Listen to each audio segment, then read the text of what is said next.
want to spend a bunch of money for some stranger to tell us what our problems are, or for you to sit there and try and convince them that I'm a terrible partner. Do any of these thoughts sound familiar to you? Therapy can sometimes seem like a really mysterious process, and if you've never experienced it before, you might be wondering, what is it all about? Well, today I'm gonna break it all down for you, so keep watching.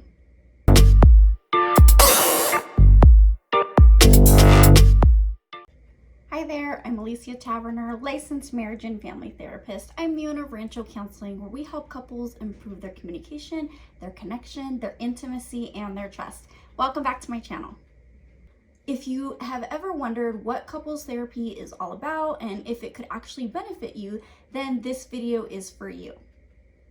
Therapy is kind of mysterious because, number one, it's confidential. So a lot of people don't really talk about what's really happening behind that closed door. And number two, it's really different for each individual or couple because no two people and no two couples are alike. And in addition to those two factors, no two therapists are alike. I seriously dislike 99% of all of the therapists that you might see in any TV show or on any movie. The media does a horrible job at portraying us.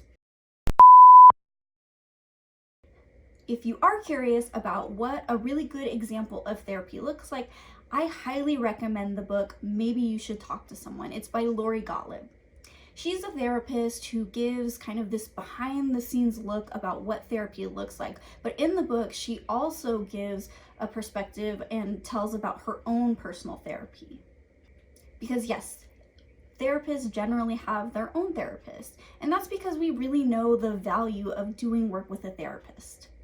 But what I really love about the book is she uses a lot of humor and she has great candor. So if you're interested, I can put a link in the comments below to that book, so you can check that out. All therapists are not created equal. We all run our practices differently, and therapists generally have very different theoretical orientations. A theoretical orientation is kind of just like this lens that we see the issues and our clients through, and it helps to guide our practices. I personally specialize in working with couples, and so I've spent the last 10 years really honing my skills in this area. I'm trained in a couple different orientations, but the one that I most closely ascribe to is the Gottman method, and so that kind of guides the way that I work with couples in my practice. I know I mentioned them a lot in my videos, right? But that's because I really ascribe to this method. When couples truly do the work in session and out of session, they can see some really amazing results. And that's because the Gottman method is backed by tons and tons of research. So what is couples therapy actually like? Well, let me walk you through my process, because remember, not all therapists work alike, so I can only speak about the type of therapy and what it looks like with me. In the first session, I ask very similar questions when I'm first meeting a new couple that I'm working with. The first thing that I want to know is, what are their goals? How are they going to know 3 to 6 months from now if therapy is working for them? Like, what kinds of things will be different in their relationship? So this is one of the main questions that I ask in the first session. I also do what's called a relationship history. And so I take inventory of all of the important milestones in the couple's relationship.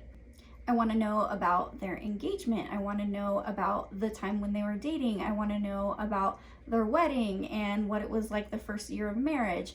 So I ask a lot of detailed questions about all of these different milestones in the relationship. In this first session, I also talk to the couple, of course, about what's brought them into counseling. I want to know kind of what's led up to them picking up the phone and deciding we really need to do this. I also ask what they've done in the past to try and remedy some of these issues that they've been having in the relationship. When we begin to discuss the couple's current issues, this is generally when they start to get into a conflict in front of me, and I allow it. That's because I'm assessing their communication patterns. I want to see how they interact with each other during a conflict.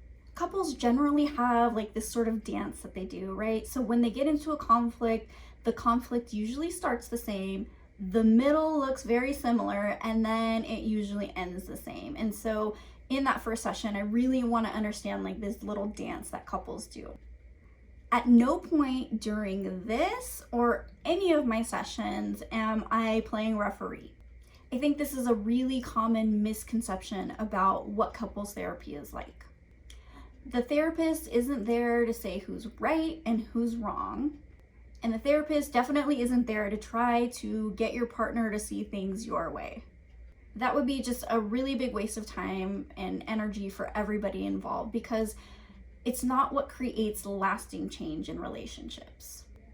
After that first session, I send my couples what's called the relationship checkup. It's an extensive background questionnaire, and it measures various aspects of the relationship. It's going to tell me and give me a really good picture of the way that the couple's communicating, where their breakdowns are happening, and what we need to work on. They complete that assessment at home, and then after that, I see each of them for an individual session.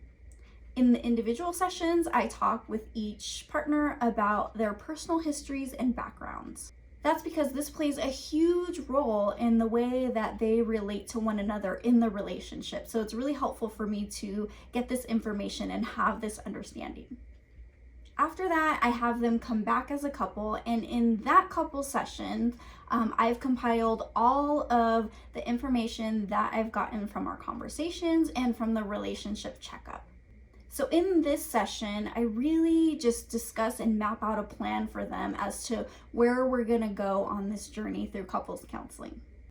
In this session, we talk about what a really strong relationship looks like, and I talk to them about what their strengths and what their weaknesses are, and what it's really gonna take to get them to that place of having a really healthy relationship and connection.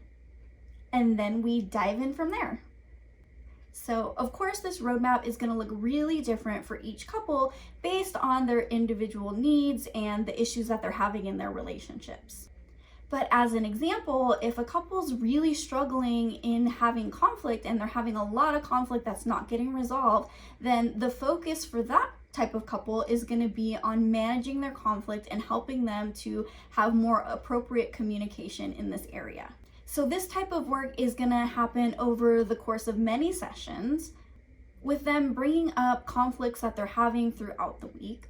Sometimes a couple will actually replay or get back into a conflict, and in those sessions, what I really work to do is slow them down to help them recognize and change some of the different patterns that are really ineffective and really causing them more issues in the relationship.